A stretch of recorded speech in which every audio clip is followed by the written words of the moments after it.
Hello. Hi guys. So it's been a while. Let me get this lip gloss on.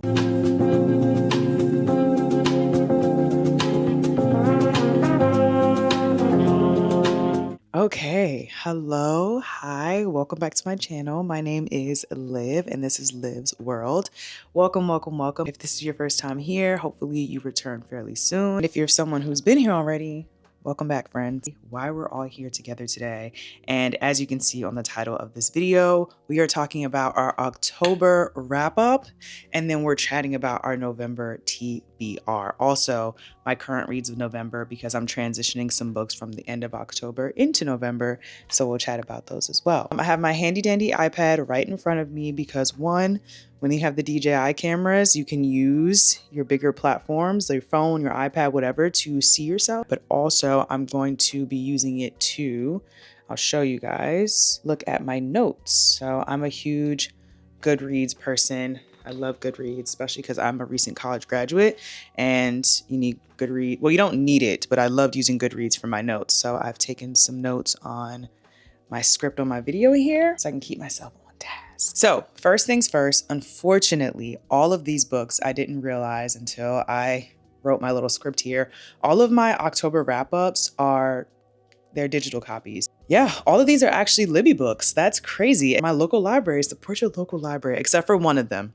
Except for one of them. I will give you guys that one. And that's just because the wait was crazy. The wait was crazy.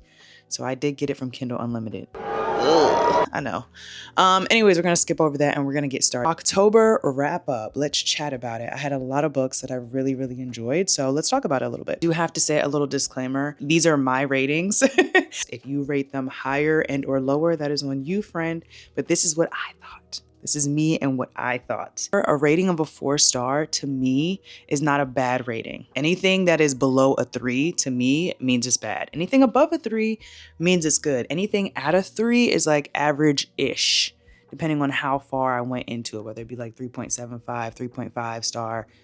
You see what I'm saying? So just have to throw that out there. Let's get started. The first book that we were talking about, The Retirement Plan. Now, this book is by Sue Hinsenberg, and this was her debut book. I'm going to be honest with you guys. I DNF'd this book.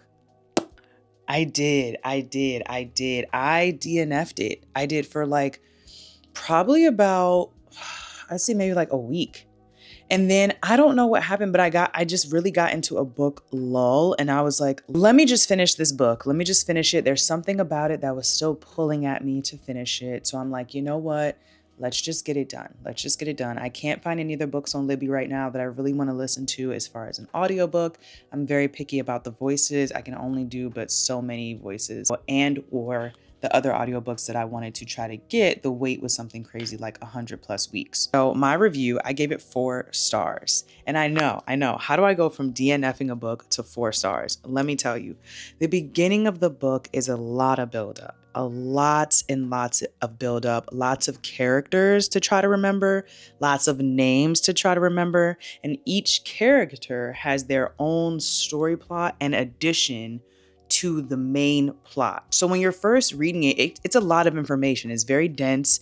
It starts off just kind of chucking characters and plots at you. So that was just not what I expected out of this book at all. And I think it just really threw me for a loop. And because of that, I was like, I can't really do this anymore. So basically in this book, we follow 2 friend groups, and these friend groups are made up of husbands and wives, and the husbands and the wives in their friend groups are married. So the title of the book explains the exact plot of the book. The husbands and the wives are trying to figure out separately in their respective groups how they're going to retire and what their retirement plan is going to be. Very witty, very funny, a lot of banter, a lot of back and forth, a lot of sarcasm, dark, twisted plots as well. Don't get it twisted. It does get a little dark in there.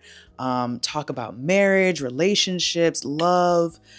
It's a really well-rounded book. It's just very dense in the beginning, like I said. Standing by what I said and giving it 4 stars.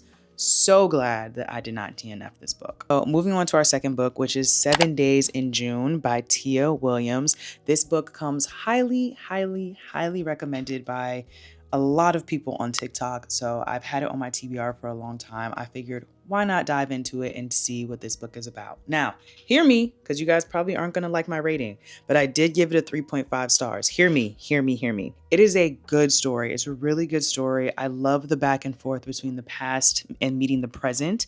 I do really enjoy that. We follow our two main characters. Our male, his name is Shane, and our female character, her name is Genevieve, I believe is how it's supposed to be pronounced, but they call her Eva, I believe, or Eve, one of the two, in her present story.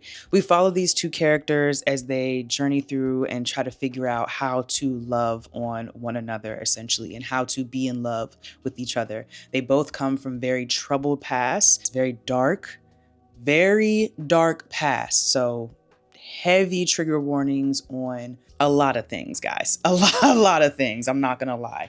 I don't really want to give away what the trigger warnings are because then I will be giving some spoilers away, but just know it is very dark. Creating a story in that way, which shows such darkness and how children who go unseen and unheard and unnoticed, how dark it can really get when you're a kid and you still go unnoticed, unseen, and unheard, even as dark and as enveloped and as wrapped up as you can get into your own mind.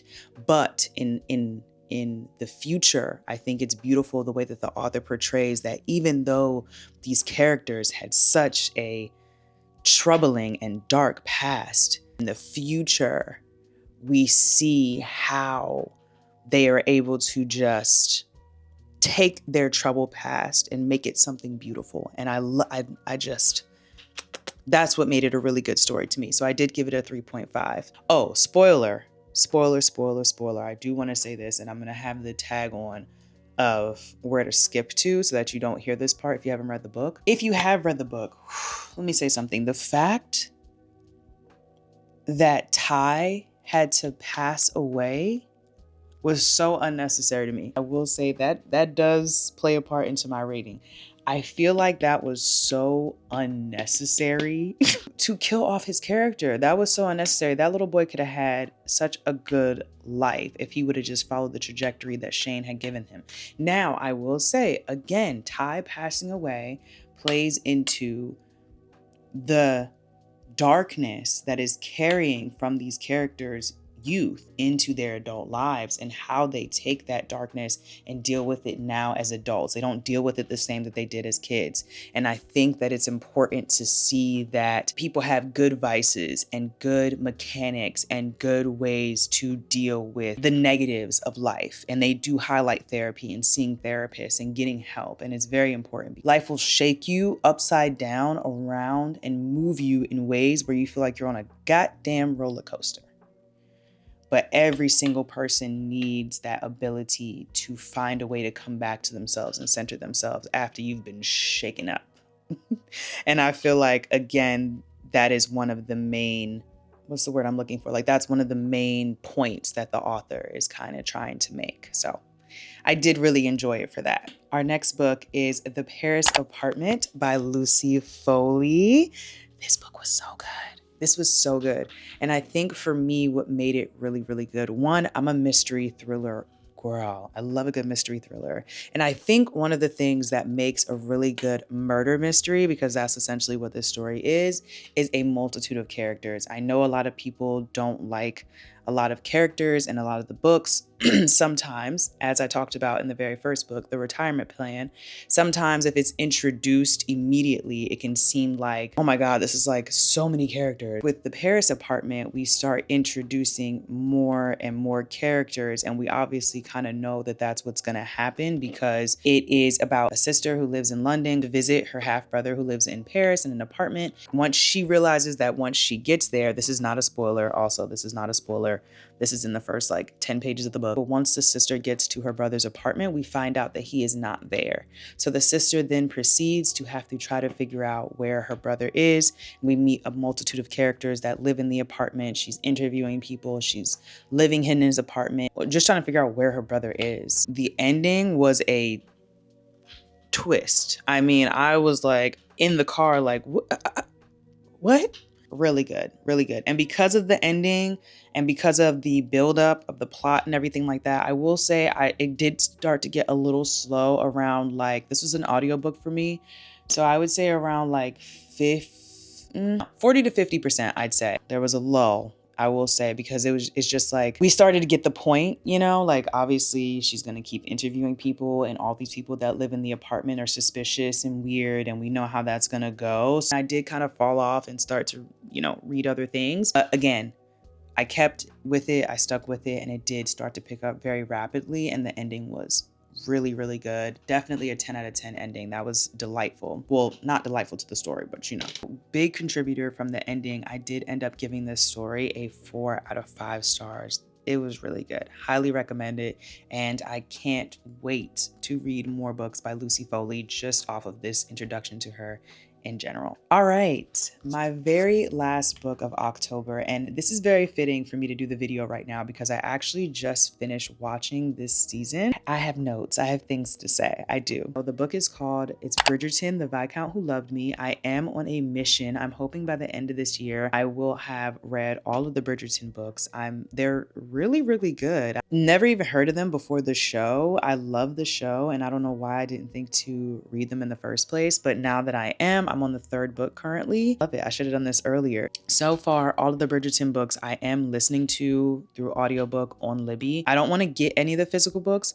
I just want to listen to them or read them on my Kindle. And the reason being is because Barnes & Noble has this beautiful, you guys have probably seen it if you've walked through, has this beautiful like pastel collection of the Bridgerton books. And I fumbled when Barnes & Noble was doing half off for the hardcover sales. But for myself, for Christmas, if I am able to finish all of these books in time by the end of the year, I want to get myself the special edition of these books. So that's why I don't want to read them physically or purchase any of them physically. The only physical copy I'll be reading will be on my Kindle. But like I said, the book was called Bridgerton, the Viscount Who Loved Me. This is Anthony's story with with Kate, who is our Ashley Stewart. And then obviously we have Anthony, who is Jonathan Bailey. Notes. Let's talk about the book first. If I have to compare it to the show, is not as good. I'm going to go out on a limb and say not nearly as good. Shout out to Shonda Rhimes. Shout out to Shonda Rhimes. And I say that because she clearly read all of the books and has taken key elements, the elements that she thought were the most important, and put them into the TV show where she thought fit, and it worked out really well. I gave it a 3.75, so close to a 4. Honestly, I teeter between like a 3.25 and a 3.75, and the reason was the ending. Oh my God. This story was so cute. I love the differences that I saw in the movie versus in the book. I loved how she switched around and moved certain things. I loved the buildup of the book. I loved the way that they introduced the two characters. I loved their witty banter in the book. I loved all these different elements of how their relationship kept building and forming, all that kind of stuff. But the ending fell so flat, right? Obviously, we knew they were going to go from like, not enemies, but they definitely didn't care for each other, to lovers. We obviously knew that was the gist of the story, especially if you watched the 2nd season. So the fact that that's exactly just kind of how the 2nd book ended, and that was it, like they ended up loving each other and we're done. I don't know. The ending really fell flat for me. The plot, kept going up, and then the ending just kind of dipped off for me big time. Honestly, I was debating giving it 3 stars. That's how disappointing the ending was. Now, the TV show, honey, this might be my favorite season, second to Queen Charlotte, because nothing tops Queen Charlotte. That season was just perfect in every single way. But I will say the Viscount Who Loved Me might be my second favorite season. I used to think it was the season with Penelope. After rewatching this one, it's this one. I laughed, I chuckled, I cried, I felt like abundance of love. Like there were so many different emotions that came from me when I was just watching the show versus reading the book. And if you haven't seen the show, I'm gonna put where to skip to so that you don't get spoiled. For this episode 7 and episode 8, I have notes. Let me see. Oh girl, episode 7, my mouth literally was open. This is where Anthony and Kate like are outside on the terrace, and they actually, through in the public. And in this day and in that day and age of Bridgerton, I mean, if a woman is in the room with a man, regardless of what they're doing, if the woman is in the room with the man and the man has his hand on the woman's shoulder and they're in a room and the door is closed, they have to be married. These two actually got busy in public outside on the terrace. Honey, they were risking it all. Then they used my favorite song. Hold on. How Deep Is Your Love? Y'all, this song goes crazy. Hey, I can only play a little bit because, YouTube. But they started playing How Deep Is Your Love on that part. I screamed. As you can see, all the emotion that is coming out of me just off of thinking about how that part developed. Yes, I mean, that was crazy. And then episode 8, when Kate fell off that horse and Anthony went and rescued her and ran her into that house and put her on that bed, and she was not moving, and then had all that blood, and the way that his face, let me tell you something, Jonathan Bailey, you keep doing your thing. Because the way that his head started, like, very small movements, but he actually started like shaking his head and really small nose. And it just goes back, and you just think about like how he reacted when his dad passed away and how he was the one who had him in his hands and was hanging. Oh my God. And that's another thing. In the book, Anthony wasn't the one to find his dad dead. It was his youngest sister. And Anthony was coming back from like playing a game or doing something with his brothers or something like that, and saw his sister crying. And Anthony was like, "What's going on?" And it was Violet. And Violet was like, "It's Dad. He's dead." And Anthony's like, "How?" And Violet's like, "From a bee sting." And Anthony's like, "A bee? A bee can't kill a man like Dad." And that's how he finds out his dad is dead. But in the show, we see that they were actually outside together, Anthony and his dad. And Anthony's the one who had his dad in his hand, which makes it all the more traumatizing when you think about how he was the one who had Kate in his hands when essentially went unconscious. So, I mean, the emotion, I literally was crying. I was crying because I was like, holy fuck.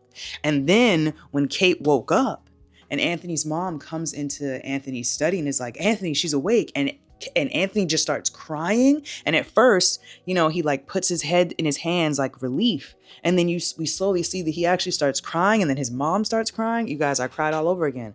Episode 8 had me crying twice in one episode. Shonda, release me. That's crazy. The talent just like jumped out. Everybody. Director, executive producers, actors, actresses, the emotion just, like, you guys pulled so many different emotions for me just in one episode. I love that. I live for good television. Okay, so those are all of the books that I read in October. Like I said, I think it's a really good wrap up. I didn't have anything that was less than a 3-star, which is great in my book. I almost had a DNF, but it ended up being 4-star for me. So I think it was a good month as far as reading goes. So let's talk about my November TBR. So my goal for the year is to finish out at 50 books. At first, my goal was 30. I have surpassed that. I'm now at about 35-ish. I don't know, something like that.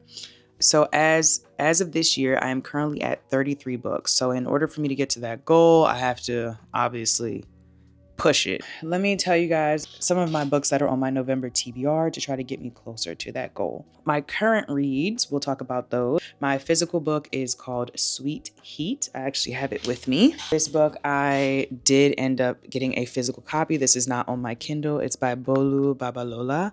I hope I am pronouncing her name right. I just love the colors that are on the cover of this book. Can we just get into this?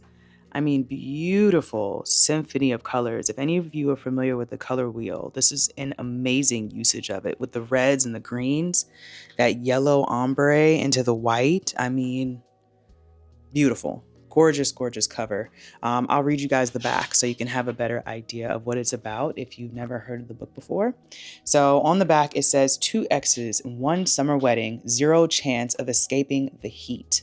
28-year-old Kiki Banjo hosts the popular podcast The Heartbeat, solving romantic conundrums and dishing out life advice. But behind the mic, career setbacks and a devastating breakup have left her hanging on by a thread. As she's preparing to be the maid of honor in her best friend's wedding, everything starts to unravel, and Kiki is left wondering if she ever had the answers. Then, Kiki finds herself face to face with the best man, her ex-boyfriend Malachi, the smooth-talking, absurdly handsome, annoyingly perceptive man who stole her heart and then shattered it. While Kiki's approaching rock bottom, Malachi has been on the rise as a filmmaker, and now they have no choice but to play nice until the wedding is over. Both are hell-bent on ignoring the smoldering chemistry between them, but as they navigate the chaos of wedding plans, career ambitions, and Kiki's growing fears about the future, they can't ignore the spark that's only getting hotter. They just have to get through the summer. So why does it feel like they're playing with fire? Get ready to laugh, swoon, and lose yourself in this irresistible second chance romance from best-selling author Bolu Babalola. If you're familiar with her other book, Honey and Spice, that's the one I'm going to read after this. A lot of people are familiar with that book. This is the same author. And I've heard great things about Honey and Spice, so I wanted to pick this one up. I did get it from Goodreads, which is in Baltimore. I love the Remington store, so that's where I did get this from. Support your indie bookstores and your local library first, guys. I will say I need to pick it up, and I have just been in such a physical book slump. It's taking everything out of me to find the time to just read a book physically, whether it be a Kindle or an actual book in my hand.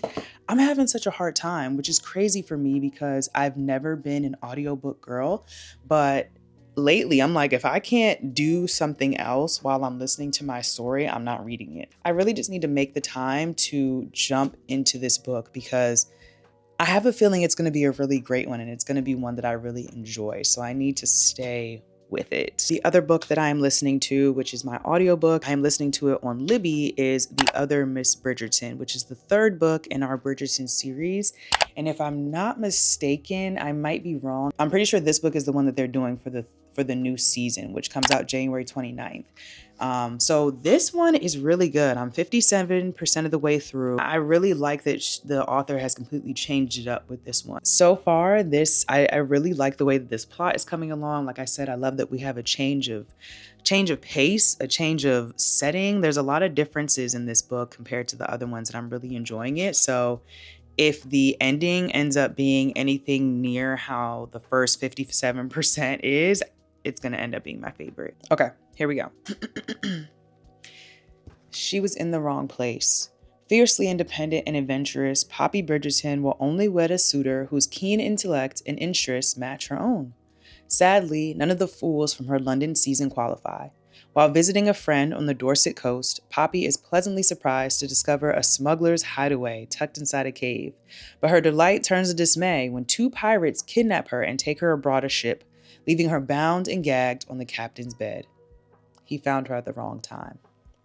Known to society as a rascal and reckless privateer, Captain Andrew James Roquesby, actually, I think that's how you say his last name, actually transports essential goods and documents for the British government.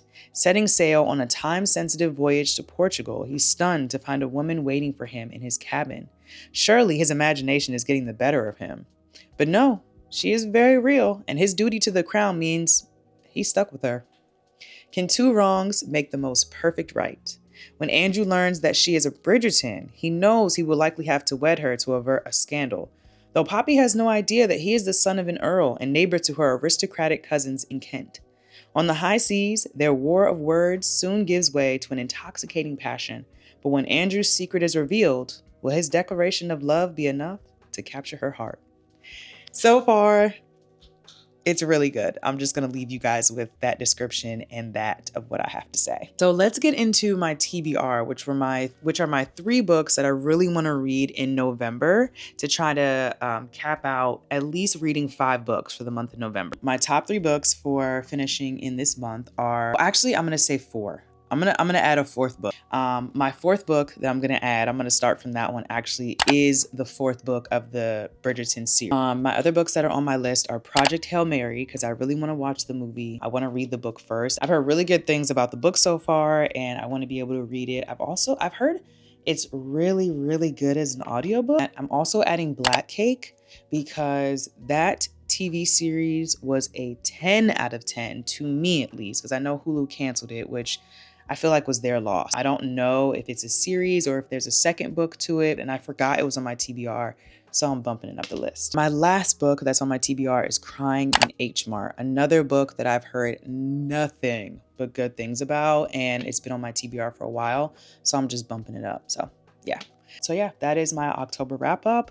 That is my November TBR. I will hopefully be back with another one of these videos if you guys like this at the end of November. We'll see if I end up reading all 6 books or not. Hopefully you guys enjoyed this video. Again, thank you so much for watching. Hope you guys have an amazing rest of your day whenever you're watching this, and I gotta go. It's 3:25. I am well over my time limit and I need to go to the gym. So I'll see you guys next time. Bye.